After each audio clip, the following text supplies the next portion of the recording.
Je suis Frédéric Noyac, je travaille donc là sur une association qui s'appelle Limousin Nature Environnement, qui en fin de compte est une fédération sur l'ex-Limousin. Et on a donc pour l'instant 2 lieux d'implantation. Une là où je me trouve actuellement qui est une ancienne ferme sur un domaine agricole et d'autres bureaux qui sont donc au centre-ville de Limoges. Donc d'un côté c'est plutôt là où je suis la partie pédagogique et l'autre côté plutôt le secteur militant qui s'occupe des associations de notre fédération.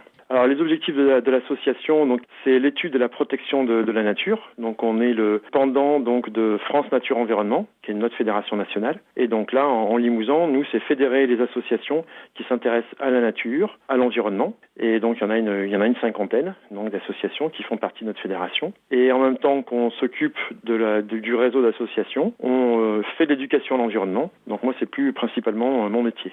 Alors les actions concrètes, nous de terrain, ça va être tous les jours avec mes collègues de la sensibilisation sur la thématique de la biodiversité, sur aussi le côté plutôt éco-citoyen, donc on parle beaucoup aussi des déchets. Et d'un autre côté, d'autres collègues qui eux sont sur le terrain, vont être sur des missions, je dirais pas nécessairement plus pointues, mais plus précises. Donc sur la biodiversité, j'ai un collègue par exemple qui s'occupe là du plan régional d'action, donc sur la mulette perlière, qui est une moule d'eau douce, et où il y a donc des inventaires qui sont faits sur le terrain pour essayer de repérer un petit peu cette espèce qui est emblématique et donc qui existe que dans quelques rivières en France.